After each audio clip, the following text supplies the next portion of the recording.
las mujeres que emprendemos o que emprenden sí pueden tener unos ingresos importantes o adicionales a lo que hacen, pero no necesariamente ganan más de lo que gana un hombre. Se le ha dicho a las mujeres que digamos, las actividades económicas en las que podrían trabajar, en las que mejor les va y demás, son las que tienden a tener menor valor, pues, monetario. Porque hay más mujeres desempleadas que hombres desempleados. Las personas que salieron del mercado laboral para cuidar a otros fueron las mujeres. Hola, este es el podcast de Economía para la People, un medio de comunicación digital en donde vamos a hablar de economía para la people. Nosotras somos Camila, alias Marola, y yo, quien les habla, Valerie. Es un espacio parchado, seguro, en donde queremos preguntar todo y entender junto a ustedes qué es la economía, ¿Para qué sirve? por qué nos debería importar y, por supuesto, qué tiene que ver con la people. Hola a toda la people que nos está viendo o escuchando en este nuevo episodio de nuestro podcast de Economía para la People. Hola Marola, ¿qué más? Bien, aquí emocionada de hablar de un tema chévere. Vamos a hablar hoy de por qué las mujeres somos más pobres que los hombres. ¿Tú te has sentido pobre por ser mujer? Uy, pero que, o sea, empezamos el episodio así con una daga. No sé si pobre como de plata, pero sí pobre de otras cosas. ¿Cómo así? O sea, pobre en términos monetarios, porque pues hay muchas formas de entender. Pues sí, si pero uno es pobre ¿en pobre. qué se ha sentido? Yo creo que en varios momentos de mi vida he sentido que el hecho de que yo tenga menos tiempo, como por estar pendiente de otras personas, por cuidar a otras personas, Pobre como de tiempo. de tiempo, yo siento que, o sea, sobre todo en algunos momentos de la universidad y eso, y que yo me comparaba con gente que me rodeaba, como con ciertos manes que me rodeaban, que se la pasaban todo el día, no sé, leyendo, viendo películas, como cultivando su mente. Yo estaba en ese momento de mi vida como pensando en otras personas, todavía un poco, de mi familia, y eso hacía que yo no tuviera ese tiempo, que al final eso se traducía de alguna manera en que, no sé, al tipo le iba mejor en la universidad o no, como... ¿Y tú? No, pues digamos que de plata no, pero también sí más como de tiempo y más en la etapa adulta. Pero siento que es pues porque no lo administro bien, o sea, termino enfocándome mucho más en el trabajo que en espacios personales y a la final eso hace que sienta que tengo menos tiempo de calidad para mí misma. Pero no en el sentido de que tú sientas que por ser mujer, de alguna manera No, digamos has que yo estado no, como en situaciones más como o sea, vulnerables. yo no he tenido así como la carga de cuidado que tú manifiestas tener. Entonces, en ese sentido no. Pero este es un gran tema porque de hecho se suele hablar un montón de que pues de que se escucha por ahí que no necesariamente es cierto, que las mujeres no sabemos manejar nuestra plata, que vivimos en más pues pobreza que los hombres, que vivimos en escasez, entre otras cosas. Y sí es verdad que al menos en América Latina tiende a haber más pobreza en las mujeres. ¿Tú lo habías dimensionado? Sí, o sea, y esto es algo que en lo que he reflexionado, digamos que yo en su momento cuando empecé a pensar en este tema fue en pandemia, o sea, como a dimensionarlo en términos de qué está pasando en Colombia o en otros países, y fue darme cuenta que las personas que más perdieron trabajos en su momento en pandemia fueron las mujeres, porque estaban en una situación más vulnerable, porque eran las que automáticamente tenían que, si tenían algún trabajo o alguna clase de ingresos, tenían que renunciar automáticamente a su, digamos, a sus ingresos, a su trabajo para quedarse cuidando a personas, ¿no? Y eso las ponía en una situación de vulnerabilidad. Y hay un dato que, pues a mí me parece muy como, pues que nos ayuda a mencionar un poco como esa diferencia, y es que en Colombia el ingreso promedio mensual por persona en los hogares cuyo jefe de hogar es de 1.338.000 en 2024, según el DANE.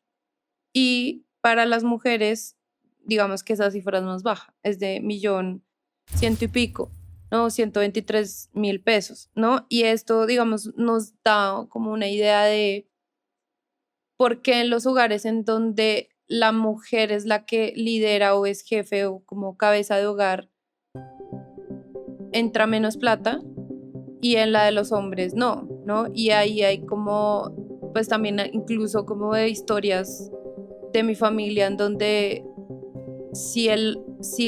digamos, si una familia se separa, como que queda la mujer y el hombre, en la historia es el tipo si logra como salir adelante y tener ingresos más o menos estables y la mujer puede quedar en una situación de vulnerabilidad o de pobreza, ¿no? Y es como, ¿por qué pasa esto, no? Y es algo que uno vive y que a veces uno también normaliza de su entorno y es parte de lo que queremos aquí reflexionar. Y antes de que sigas avanzando, quiero decir, o más bien agradecer, que este episodio lo hacemos en apoyo de la People de Sur Asset Management, que quieren precisamente poner sobre la mesa este tipo de brechas de género en la economía, el impacto que tiene, pero además de eso, cómo pensamos en soluciones al respecto. Y pues, volviendo al tema de lo que tú mencionabas, yo creo que sí es sin duda una carga como desequilibrada que terminan asumiendo en la mayoría de las mujeres que se quedan cuando, digamos, se separan de sus parejas y tienen hijos de por medio, terminan asumiendo las tareas de cuidado, y estas tareas de cuidado terminan, digamos, reduciendo el tiempo disponible que muchas mujeres tienen para salir a buscar oportunidades de trabajo y por ende pues oportunidades de mejores ingresos pues para su familia y salir adelante, mientras que los hombres, no todos, pero algunos tienden a seguir su vida común y corriente, a tener horarios laborales completos, salir a viajar y sí, claro, se reparten el cuidado de los hijos, no sé, una vez cada 15 días o los fines de semana, pero no es lo mismo frente a una jornada tradicional de trabajo y esto nos pone un montón pues de retos. Y yo ahí, antes de que sigas, sí quisiera hacer como una pequeño disclaimer de lo que estamos hablando y estamos hablando de hombres y mujeres, digamos como en el entendido de como el sexo de las personas y todo lo que está como alrededor, pero no estamos hablando de las orientaciones sexuales, ¿no? Y de los, digamos, como otras formas de entender el tema de género, porque digamos que esos son los datos que hay, digamos, estadísticamente hablando. Hay otros datos que ya hemos hablado, por ejemplo, de la comunidad LGTBI, pero pues como aquí este disclaimer de por qué estamos hablando de hombres y mujeres solamente, ¿no? Porque también la comunidad LGTBI tendrá otras y tiene probablemente otras dificultades en el mundo laboral o en el mundo como también de nivel de ingresos, ¿no? Que ese es otro tema que podríamos hablar en otro momento, en otro episodio. Bueno, y según datos del DANE y de la Defensoría del Pueblo, el 37% de los hogares en Colombia liderados por mujeres era pobre en 2024. Esto ya va dando una línea de que, pues, tristemente, además de que las mujeres enfrentamos muchas brechas en la economía, el desempleo, ya vemos que la pobreza también. Y esto no es porque uno diga, no, es que las mujeres, pues, parce, no saben matemáticas y no saben manejar la plata. O Que sea, también es un estigma y como algo que siento que pasa mucho y que incluso uno mismo, o sea, yo siento que a mí me pasó eso también en el colegio en algún momento. O sea, yo estuve compitiendo en olimpiadas de matemáticas y un montón de cosas. Y en algún punto esta es la hora que todavía no entiendo bien qué pasó, como cuando ya fui creciendo y como adolescente o sea, que me hice adolescente y ya digamos que los temas en los que yo estaba inclinada en el colegio ya no eran como las matemáticas, ya no eran como los números y creo que también hay parte de eso como de cómo uno cree que que debe vivir su vida o cómo le dicen a uno o en uno en qué es bueno, ¿no? Entonces está como esta idea de que las mujeres son buenas cuidando automáticamente, Sí. lo cual no O es en cierto. trabajos sociales, en trabajo con las comunidades, y los hombres sí pueden soñar en ir al espacio, en ser arquitectos, ingenieros, Exacto. matemáticos. Sí, y creo que ahí hay una crítica en un libro que yo me leí, que de hecho se los recomiendo, se llama Mujer Invisible, y Sí. menciona cómo, digamos, los datos y el mundo han estado configurados pensando principalmente en los hombres y como, digamos, como el hombre como un estándar del ser humano, ¿sí? Incluso en la medicina, ¿no? En la medicina, en los carros y los cinturones de seguridad, pero incluso en los libros de los colegios, como cuando se hace una ilustración de un arquitecto, es un man. Arquitecto, o sea, Exacto. un man. Por eso. O cuando es ingeniero, un man. O sea, ingeniería, un man. Arquitectura, un man. Astronauta, un man. Enfermera, una mujer. Y como desde ahí inconscientemente se termina generando estos sesgos que pues van en línea con lo que tú decías de pensar, no, es que yo no soy buena para las matemáticas, pero a ti, ¿quién te dijo eso? O sea, Claro. que puede que sí, o sea, por decisión, porque no te gusta lo que sea, pero ya es como por algo que viene socialmente implantado, pues no debería ser, pero pasa. El caso es que este tema es importante que lo hablemos porque además existe el término de la feminización de la pobreza. O sea, esto no es algo ahí pues en vano que dijeron, no, si de pronto las mujeres son más pobres porque son mujeres. No, sino como un dato ahí curioso, por allá en los años 70, una investigadora de Estados Unidos llamada Diana Pierce notó que estaban aumentando las mujeres en pobreza, incluso cuando ellas eran jefes de hogar. Y a través de esto, organizaciones como la CEPAL empezaron a revisar cuántos hombres y mujeres hay en los hogares pobres de América Latina, sacaron como unos estándares y calcularon el índice de feminidad de pobreza.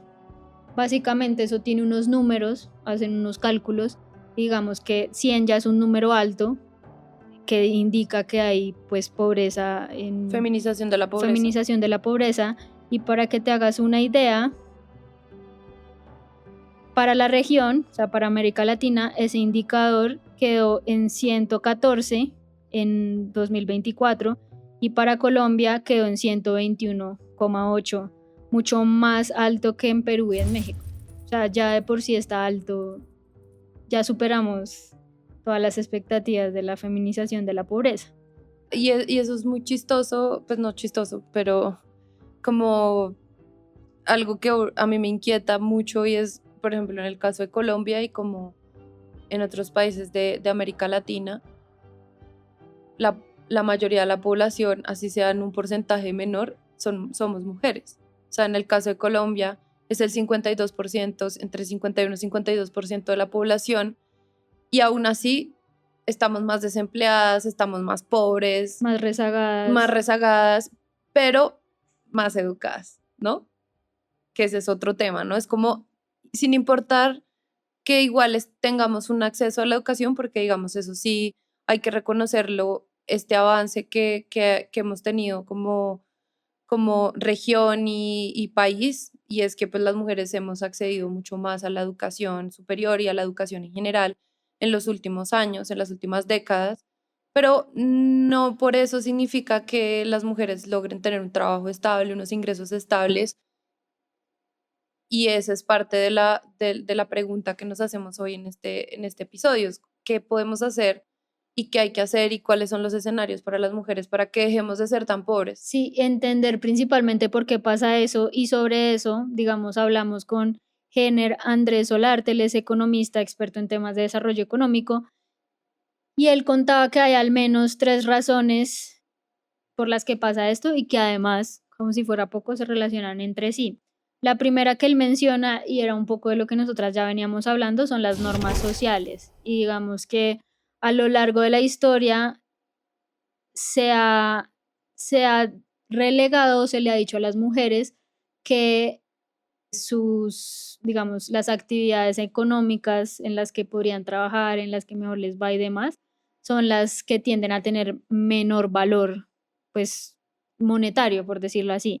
Y entre eso, pues, está el cuidado y toda esta discusión que nosotras en Economía para la People hemos abierto sobre la importancia de reconocer el cuidado como un trabajo, remunerarlo en los casos pues en los que se pueda y se deba también, entre otras cosas, y pues esto afecta que las mujeres entren al mercado laboral y por ende que tengan ingresos. Y ahí ese dato a mí siempre me ha impresionado mucho porque es esta brecha entre que tanta gente, digamos, como si uno mira la tasa de desempleo en Colombia, que además en los últimos meses ha venido bajando, pero sigue siendo alta para las mujeres.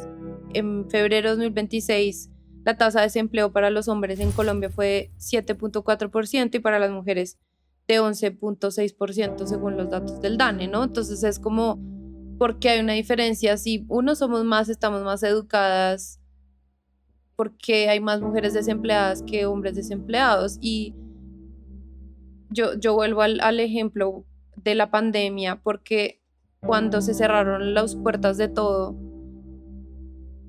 lo que hubo, entre otras cosas, en el mundo fue una crisis del cuidado, porque necesitaban un montón de gente en los hospitales para cuidar a la gente que se estaba enfermando por COVID, pero también en las mismas casas, ¿no? Como todas las nuevas cosas que tocaba hacer, lavar yo no sé cuántas, 8 veces, yo no sé si a ti te pasó en pandemia que, pues yo no sé si lo hacías, pero eso que era como, no, las verduras hay que lavarlas, no sé cómo, hay que, No, tú dijiste, yo no me creo que me importa. salvé porque sí, o sea, pero sí eran muy estrictos esas, como esos cuidados, que limpie los zapatos. Exacto. Y eran digamos, como además de las cargas ya normales de mantener un hogar, como pues por lo menos que no se salga todo de control en términos de la comida, la limpieza, en fin, pues estaba esta nueva cosa de tenemos que ser 3 veces más como limpios y asear todo, y además la gente que se enfermó y que estaba en las casas y que la tenía que cuidar una mujer. Entonces, ¿por qué automáticamente, qué fue lo que pasó? Y están en los datos, las personas que salieron del mercado laboral para cuidar a otros fueron las mujeres. Entonces terminamos estando como en un lugar como Pero también muy... porque perdieron sus empleos, Exacto. porque en la gran mayoría de empleos del sector terciario técnicamente o servicios, por ejemplo, como hotelería, Ujú. entretenimiento, conciertos y demás, pues son trabajos que en su mayoría hacen las mujeres, ¿no? También creo que por esto de que no, a usted se le da mejor Exacto. relacionarse con las personas, atender, es que usted, sí, como su carita y ayuda, no sé, como a gestionar Sí. el negocio y demás. Entonces, esto puso sobre la mesa en una crisis, una desigualdad mucho más dura. Y de hecho, a la gente que quiere saber más sobre este tema del trabajo de cuidado, en nuestro episodio 20 del podcast hablamos sobre este tema. Y el segundo punto que mencionaba Jenner es las asimetrías de poder en el hogar.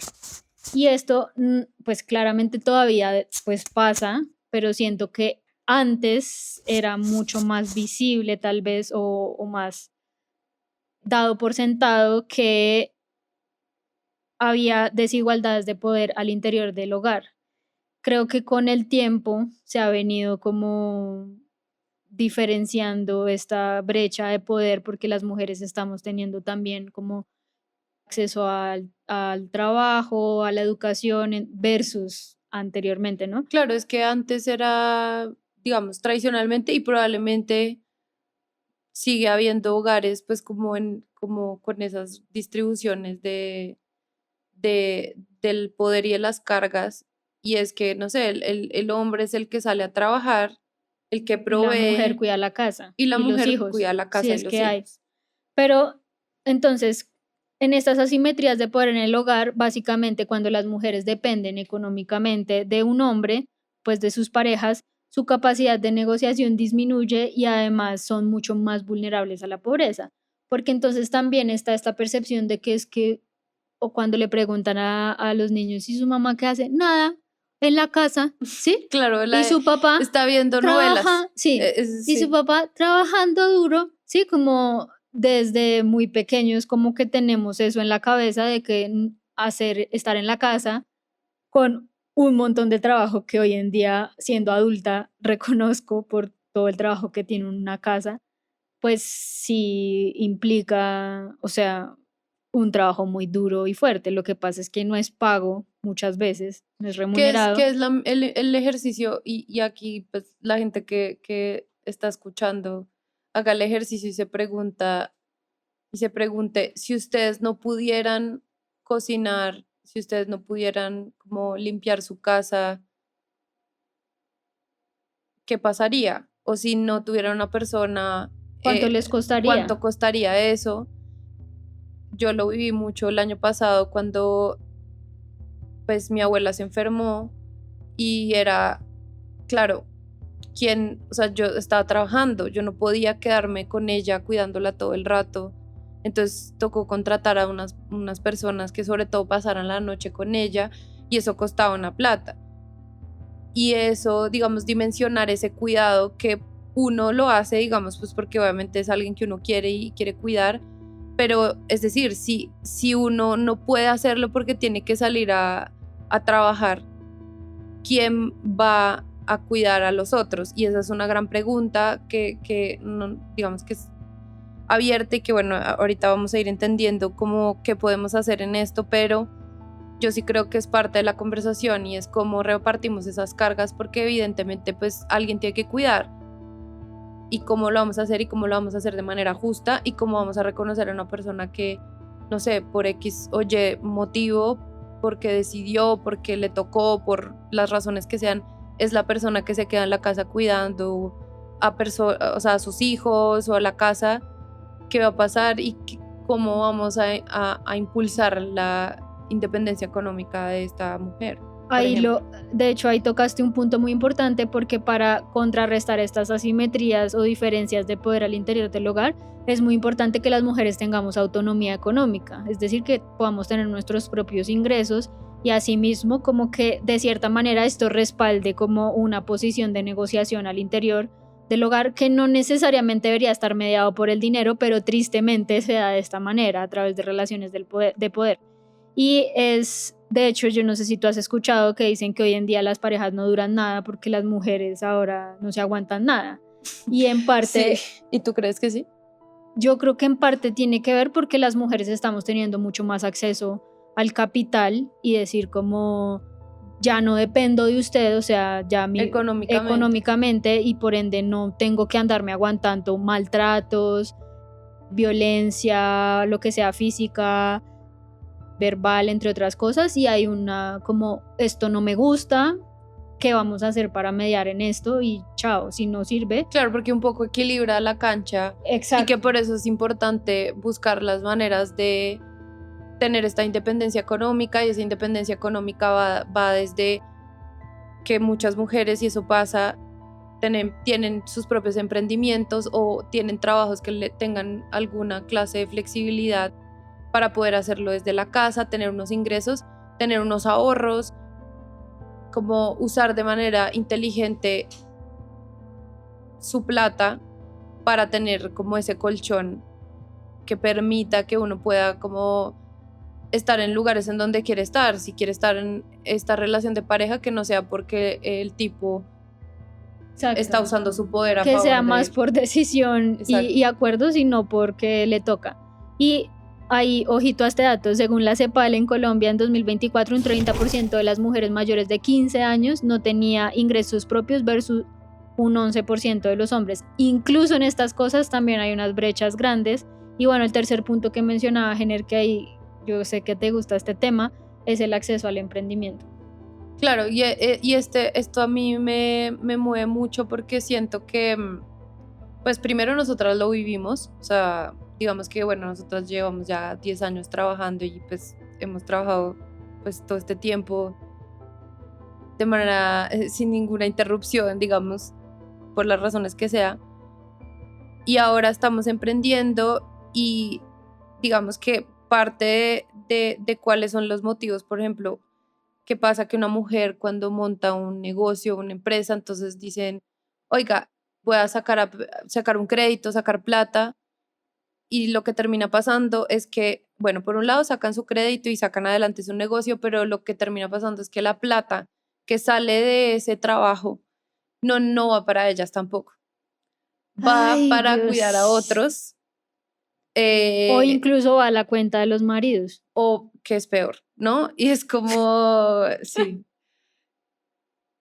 sí, eso me parece muy, muy difícil y muy como fuerte, ¿no? O sea, porque llevamos unos, que 60, 70 años desde que las mujeres podemos tener una cuenta de ahorros y digamos unas propiedades a nombre propio, y aún así todavía pasa mucho que las mujeres sienten o sea, que la plata de ellas no es de ellas, sino es de otros.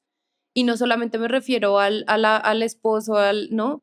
Sino también a las personas que sienten que tienen que estar cuidando, ¿no? Y me acuerdo mucho que el año pasado estuve en un evento y alguien mencionaba este dato que me impactó mucho porque siento que es verdad, y esos se replican otras cosas de la vida o de las decisiones que tomamos como mujeres, y es que las mujeres se enferman más porque esperan más tiempo para ir al médico.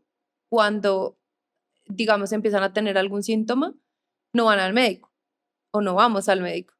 Pero ¿cómo así? ¿A ti te pasa? Sí, como que O yo sea, pongo por prioriz- encima otras cosas que incluyen otras personas, mi familia, lo que sea, el trabajo. Estiro mucho eso como, no, ya, y lo aplazo, ¿no? Pero si fuera una persona de la que yo estoy pendiente, de mi familia, por como que si ejemplo, estarías yo estaría ahí, como, oiga, usted tiene que ya pedir la hizo. cita, vamos a sacar la cita. Y lo que decía esto, que era una persona de la Secretaría de Salud de Bogotá, era que, pues, las mujeres siempre que van al médico, o digamos como en los datos ya más generales, no son todos los casos, es cuando ya están muy enfermas. O sea, y que es parte de un problema incluso de salud pública porque no hay tanta Obvio. prevención, porque A no mí, nos hacemos los chequeos preventivos, sino que llegamos ya cuando uno está enfermo. a mí eso me parece complejo porque siento que, o sea, estoy de acuerdo con lo que tú mencionas y siento que le pasa a muchas mujeres. En mi caso no. Digamos que yo sí como que priorizo mi salud, así tenga que cuidar de otras personas.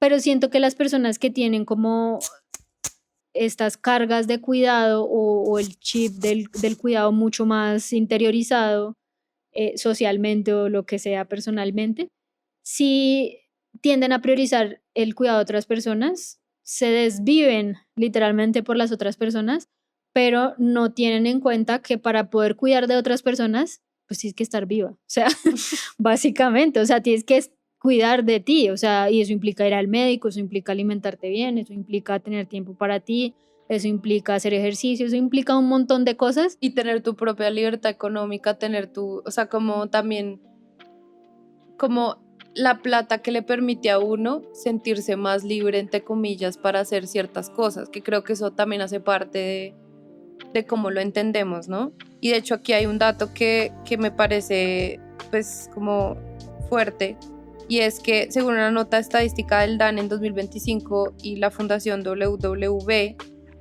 mientras que los hombres ganan en promedio 3.300.000 de pesos en sus negocios, digamos para el caso de gente que tiene negocios, las mujeres solo ganan 2 millones de pesos, ¿no? O sea, entonces es como, claro, las mujeres que emprendemos o que emprenden sí pueden tener unos ingresos importantes o adicionales a lo que hacen, pero no necesariamente ganan más de lo que gana un hombre por diferentes motivos, ¿no? Y creo que eso es parte de la conversación, y que creo que es lo que queremos acá como ir desentrañando. Y también, si ustedes nos están escuchando, pues qué historias conocen, cómo viven ustedes esto de lo que estamos hablando, si lo ven de la misma manera.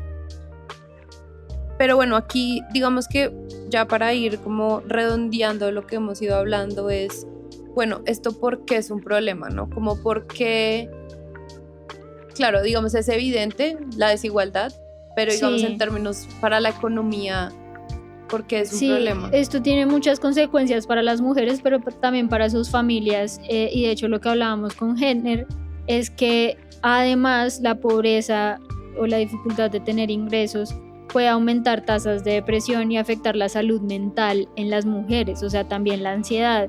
Y esto es importante porque nosotros, pues a la final termina impactando la calidad de vida de las mujeres.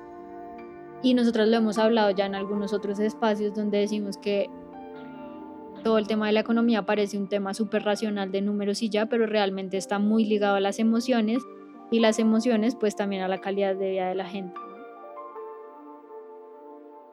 Y entonces aquí, digamos que claro, ahí hay como un efecto pues en la salud mental, en esto que ya veníamos hablando de la independencia económica o la autonomía económica y eso, qué posibilidades te da a ti para decidir, que yo creo que es eso, es como, oye, si tú tienes todos los escenarios y tienes como todas las posibilidades de decidir y todas las cartas sobre la mesa y puedes decidir libremente, es una cosa a que tú te sientas obligada a tomar ciertas decisiones o quedarte en entornos más violentos, bueno, eso ya lo veníamos hablando, que no sé, hay datos, por ejemplo, de ONU Mujeres que dice que la feminización de la pobreza también hace que las mujeres pues sean más vulnerables a situaciones de violencia y que creo que eso es parte de la discusión. Pero aquí ya entramos como en la recta final ¿Qué podríamos hacer? de qué hay que hacer, ¿no? Porque siempre nos gusta que en los episodios de Economía para la People de este podcast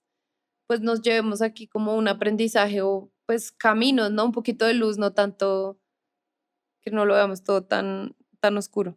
Sí, lo que la gente experta nos ha mencionado es que, digamos, todos estos programas públicos o subsidios de, pues, públicos también deberían tener un enfoque de género y bueno, esto genera un debate porque dicen, bueno, pero es que no deberíamos enfocarnos solo en sacar de la pobreza a las mujeres porque también hay hombres en la pobreza y sí, pero también hay que entender que la economía sí tiene muchas brechas respecto, o sea, a las mujeres y por ende, pues también estaría bien pensar en soluciones que puedan brindarle como apoyos a las mujeres que salgan de estas como espacios de vulnerabilidad, ¿no?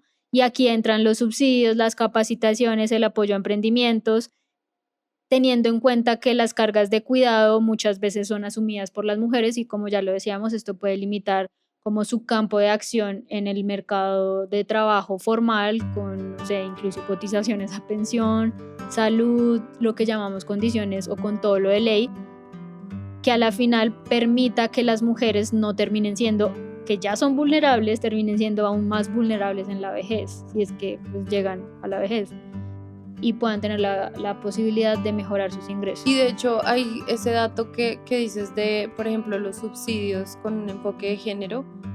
Eso es muy interesante porque sé de un par de casos en Colombia de ingreso solidario y creo que también el que hubo en Bogotá, que fue en pandemia. Y estos casos fueron muy interesantes porque sí tenían un sesgo a mandarle la plata como a las jefes del hogar o a las mujeres. Y lo que ellos decían era que sí había evidencia de que las mujeres administraban mejor esa plata y que sí, como que la administraban mejor y eso tenía unos efectos. Entonces yo creo que también parte de esta conversación y es, bueno, cómo unimos y cómo desde lo público, desde lo privado, ya hablabas tú de cómo promover los emprendimientos de las mujeres, pero también que empecemos nosotras también a ver las mejores maneras de administrar nuestra propia plata y lo que tú decías, no solamente que esa plata se vaya en otras personas, que es lo que decían acá, como bueno, si se van a fomentar algunos programas para emprendimiento de mujeres, bueno, ¿cómo hacemos que estas mujeres no se gasten toda esa plata en otras personas, no en ellas mismas, sino que empiecen ellas a hacer su propio patrimonio, su propio capital? Y también a sostenerlo en el tiempo, exacto, pensando que esto es como una semilla que les permite tener esa libertad que creo que todas las personas deberíamos tener y no depender de si tenemos ingresos o no para poder al menos tener una negociación justa al interior del hogar. Y yo creo que desde lo privado también es importante que se piensen en políticas que permitan la mejora de las situaciones económicas de las mujeres, y un caso, por ejemplo, puntual es el que tenemos pues en Economía para la People.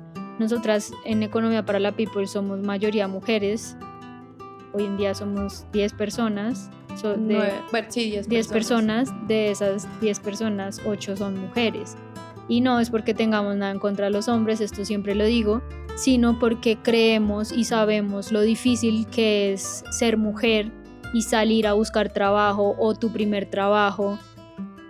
Entonces lo tenemos interiorizado en la People y le damos oportunidades a las mujeres y pues Y para también que puedan mejorar también como sus ingresos, su calidad de vida.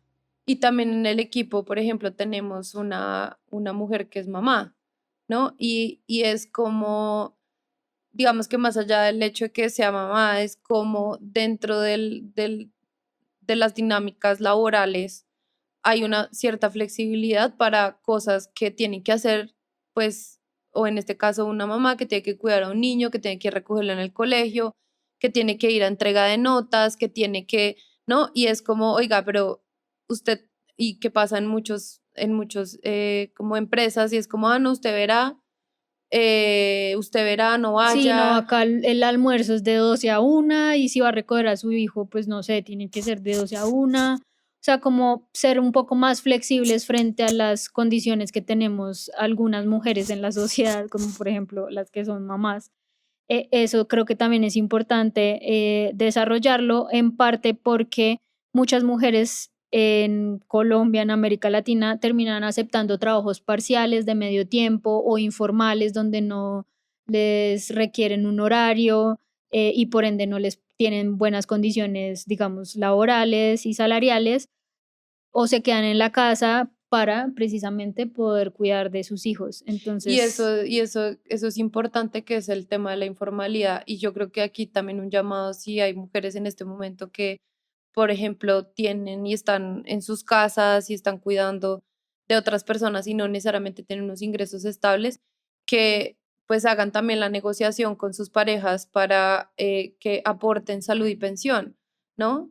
Que haya como una protección a la seguridad social, que ustedes tengan un futuro, digamos, como para su vejez, ¿no? Y eso es Eso creo que importante. eso creo que abre un debate mucho más, o sea, como más amplio, y creo que valdría la pena traerlo acá a Economía para la People, y es cómo funcionan los sistemas de pensión de otros países, porque al menos en algunos países de Europa, si tú te casas o estás emparejado o emparejada, las cotizaciones de pensión se dividen, o sea, entre las dos personas, porque hoy en día en Colombia, por ejemplo, la persona, supongamos la mamá se quedó con el niño en la casa haciendo trabajo de cuidado, pero no le pagan, sino que el esposo mantiene o la pareja Sí, mantiene el, como muchas personas que nos mantiene han el hogar, sale escrito. a trabajar, cotiza pensión, pero la mamá mientras está cuidando de los hijos o las hijas no cotiza pensión y queda una brecha Y y va a ser entonces más si se vulnerable en el separan, futuro. que es el caso de muchos, se Y separan estas dos personas y la mujer queda en una situación de pobreza tenaz, y luego entonces los hijos son los que la tienen que mantener. sí, yo creo que ya, pues para cerrar este episodio, es importante también que hagamos un trabajo de construirnos como mentalmente y socialmente frente a las tareas de cuidado del hogar, y además también frente a esos estigmas que podemos tener como sociedad de que, ay, mamita, usted así, usted por ser mujer, vaya y sea, no sé, periodista, vaya y haga trabajos de cuidado, porque es que a usted se le da el don de gente, es que usted, mejor dicho. Y entonces eso va quedando en la mente como que las mujeres somos las que tenemos las habilidades de cuidar, y no, a cuidar se aprende y también se entrena. Entonces, esto es un mensaje también para los hombres y las mujeres, que podamos, pues nada, repartir las cargas del cuidado de una manera equitativa y ya, Y Marola. planear, yo diría también como un último mensaje, pues sí quiero hacer mucho énfasis en cómo protegemos esa autonomía y esa independencia económica de diferentes maneras. podemos dejar eso para otro episodio, pero sí creo que eso es clave y que parte de eso es pensar en el futuro y pues como el llamado también a que pues aportemos, ¿no? Como tengamos un colchón, una cuenta conjunta de ahorro, algo que permita que las mujeres que están digamos, en ciertas situaciones que son más vulnerables puedan como salir de esa pues, dependencia de otros que termina dejándonos o dejándolas en situaciones de pobreza. Bueno, pues Marola y a la people que se quedó hasta este momento del episodio, pues muchas gracias por habernos escuchado y visto, si nos vieron. Una cuña rápida: en nuestro libro de Economía para la People, que lo pueden conseguir en todas las librerías del país o en Busca Libre si están fuera del país, hablamos del papel de la economía del cuidado en la economía, entonces para que lo compren y aprendan de estos temas interesantes de la economía en lenguaje sencillo. Y nuevamente muchas gracias a la people de Sur Asset Management por hacer posible este episodio. Y si ustedes tienen preguntas sobre esto de la feminización de la pobreza o lo han vivido en carne propia, cuéntenos sus experiencias en los comentarios. Y si quieren sugerirnos algún tema para el podcast, escríbanos a podcast@economiaparalapeople.com. Y bueno, Marola. No, muchas gracias por quedarse hasta acá. Bye. Bye. Gracias a todas las personas que hicieron posible este episodio. Producción ejecutiva: María Camila González y Valery Cifuentes. Investigación para este episodio: Paula Bedoya Ríos. Diseño y producción de video: Maja Casa Productora. Grabado y producido en Economía para la People por María Camila Cerón y Jaime Andrés Laguado. Música original: María Linares. Postproducción de audio: Fiona Records. Coordinación de producción: Maru Lombardo.